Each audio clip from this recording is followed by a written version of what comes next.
Pengadilan Negeri Bandung, Jawa Barat menjatuhkan vonis hukuman seumur hidup bagi Heri Wirawan yang memperkosa 13 santriwatinya, pemirsa.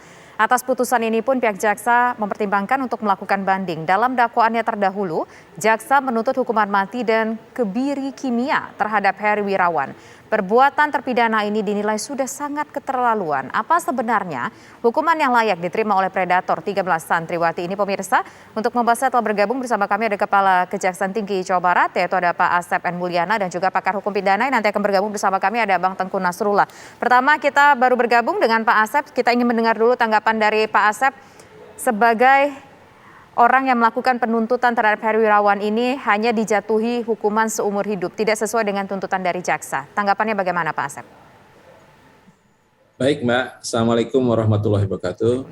Jadi kami selaku jaksa penuntut umum, pertama tentu menghormati putusan ataupun vonis dari Majelis Hakim Pengadilan Negeri Kelas 1 Bandung. Yang kedua, kami juga mengapresiasi putusan tersebut dengan berbagai pertimbangan. Yang pertama, bahwa banyak ataupun pertimbangan-pertimbangan yang diajukan oleh hakim dalam membuat putusannya itu sesuai dengan tuntutan pidana yang kami ajukan pada pembacaan rekusitor tempo hari. Yang kedua, hakim pun nampaknya sependapat dengan kami bahwa ini termasuk kejahatan sangat serius, ya, the most serious crime, ya, yang tentu saja penanganannya perlu dilakukan dengan cara-cara yang luar biasa atau extraordinary measures, ya. Dan yang ketiga, ya, kami mengapresiasi vonis hakim itu karena juga hakim itu sependapat dengan atau mendasarkan vonis itu pada dakwaan primer kami. Jadi melaksanakan kekerasan seksual terhadap anak-anak yang dilakukan berulang kali, ya, dan korbannya lebih dari satu dilakukan oleh tenaga pendidik, ya. Itu yang kemudian tanggapan kami terhadap vonis hakim itu. Meskipun demikian, silakan Pak Asep. Meskipun demikian, tentu kami juga harus melihat, harus kemudian mengkaji kembali, karena juga ada beberapa tuntutan kami yang tidak dikabulkan. Misalnya yang kami anggap penting adalah menyangkut masalah bagaimana pembubaran daripada yayasan ataupun kemudian perampasan aset yayasan, ya, karena ini menyangkut yang kami anggap sebagai alat untuk kejahatan, atau dalam pasal 39 KUHP itu yang disebut sebagai instrumentalia delicta, ya, yang hemat kami menjadi satu penting untuk menjadikan tuntutan atau vonis ini harus juga kemudian berbasis pada kepentingan terbaik pada anak-anak, pada korban, ya. Ini yang kami anggap sebagai dasar kajian kami untuk menentukan nanti selama 7 hari ini apakah kami akan menerima putusan pengadilan atau akan melakukan banding. Oleh sebab itu tadi kami sampaikan pada teman-teman media bahwa saat ini kami akan menyatakan sikap pikir-pikir putusan daripada majelis hakim tersebut. Waktu dikasihkan sekitar 7 hari ya, kalau nggak salah Pak Asep ya, 7 hari. Nah, ini baru nanti akan diputuskan di hari ke-7 kah, atau mungkin di pertengahan nanti akan disampaikan di hari ke-3 tadi ya? Jadi kami akan tentu menggunakan waktu itu se-efektif mungkin, se-efisien mungkin, ya. Ya, nanti kita lihat, Mbak. Jadi tentu harus kami kaji secara komprehensif, ya, secara menyeluruh.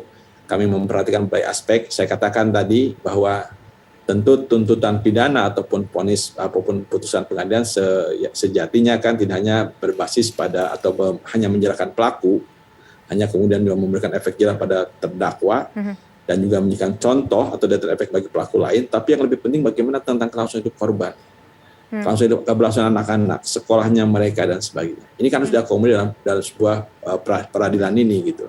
Karena tentu saja kita tahu bersama bahwa Konvensi Hak Anak Dunia itu yang oleh PBB, itu juga